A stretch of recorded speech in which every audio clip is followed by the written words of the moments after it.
రాష్ట్రంలో మహిళలకు రక్షణ కరువైందని సీఎం సొంత నియోజకవర్గంలోనూ ఇదే పరిస్థితి నెలకొందని వైసీపీ నేత రోజా విమర్శించారు. కొడుకు ఎదుటే మహిళను చెట్టుకు కట్టేసి కొట్టడం దారుణమని ఆమె మండిపడ్డారు. హోంమంత్రిగా మహిళ ఉండి కూడా ప్రయోజనం లేదన్నారు. బాధిత మహిళను పరామర్శించే సమయం అనితకు లేదా అని ప్రశ్నించారు. బాధితురాలతో వీడియో కాల్లో మాట్లాడటం హోంమంత్రి అహంకారానికి నిదర్శనమని ఆగ్రహం వ్యక్తం చేశారు. ఈరోజు పరిటాల సునీత గారి నియోజకవర్గంలో 14 సంవత్సరాల అమ్మాయిని, చిన్న అమ్మాయిని 14 మంది తెలుగుదేశం పార్టీ నాయకులు రేప్ చేస్తే కనీసం ఏం చర్యలు చేస్తుందండి? కనీసం వెళ్లి పలకరించిందా? అలాగే అనంతపూర్లో ఒక గిరిజన ఇంటర్మీడియట్ స్టూడెంట్ ని చంపేస్తే పోలీసుల నిర్లక్ష్యం వల్ల అమ్మాయి చనిపోతే అక్కడికి వెళ్లి హోంమంత్రి ఏమైనా చర్యలు చేపట్టిందా? మళ్ళీ గొప్పగా ఎన్నికల తర్వాత చెప్తుంది చంద్రబాబు నాయుడు ముఖ్యమంత్రి అయ్యాడు కాబట్టి ఇక ఆంధ్రప్రదేశ్ లో మహిళలంతా గుండెల మీద చేతులు వేసుకుని ప్రశాంతంగా నిద్రపోవచ్చని భారీ డైలాగ్ కొట్టింది. కనీసం కుప్పంలో కూడా మహిళలు ప్రశాంతంగా పడుకునే పరిస్థితి లేకుండా పోయింది.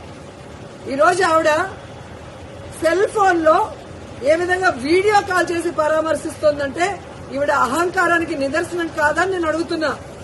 హోంమంత్రి అంటే రాష్ట్రంలో మహిళలకి ప్రజలకి రక్షణ కల్పించాల్సిన బాధ్యత ఉంది. అంతకన్నా ఏమో పని ఉన్నట్టు బిజీ అంటూ ఇంతవరకు ఒక ఇన్సిడెంట్ జరిగితే కూడా పోయి పరామర్శించదు. తప్పు చేసిన వాళ్ళని అరెస్ట్ చేయించాలన్న చిత్తశుద్ధి ఉండదు. సాక్షి ఈ విషయాన్ని వెలుగులో తెచ్చేంత వరకు ఇటు చంద్రబాబు నాయుడు గారికి గాని అటు హోంమంత్రికి గాని విషయం తెలియలేదు, చర్యలు చేపట్టలేదంటే అంతకన్నా సిగ్గుచేటు ఏదైనా ఉందా? సీఎం గాని డిప్యూటీ సీఎం హోంమంత్రి టోటల్ ఫెయిల్యూర్ కాదా నేను అడుగుతున్నా. ఇంతవరకు సంవత్సరం అవుతుంది. మహిళల భద్రత గురించి ఏ రోజైనా మీరు ఒక కమిటీని వేసి ముఖ్యమైన నాయకులు దాని మీద డిస్కషన్ చేశారా? మహిళలంటే అంత చిన్న చూపు. ఓట్లు వేసుకోవడానికి మహిళలు కావాలి, కానీ వాళ్ళకి రక్షణ ఇవ్వడానికి, వాళ్ళకి వెల్ఫేర్ చేయడానికి, వాళ్ళని అభివృద్ధిలో తీసుకురావడానికి మాత్రం వాళ్ళు మనుషులుగా మీకు పరిగణలో తీసుకోరు. ఇప్పటికైనా చంద్రబాబు నాయుడు గారు, పవన్ కళ్యాణ్ గారు, లోకేష్ గారు, అనిత గారు రెడ్ బుక్ రాజ్యాంగాన్ని పక్కన పెట్టి ముందు ఆడపిల్లకి రక్షణ కల్పించాల్సిన బాధ్యత తీసుకోండి. తప్పు చేసిన వాడు తెలుగుదేశం వాడైనా శిక్షించడానికి ప్రయత్నించండి.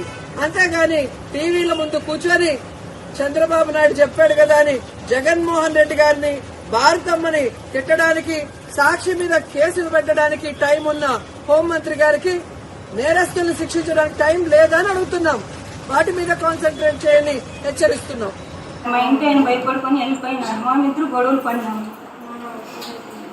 మాకెవరు లేరు సార్. సూసైడ్ చేసుకున్న ముగ్గురు పిల్లలు సార్, చిన్న పిల్లలు.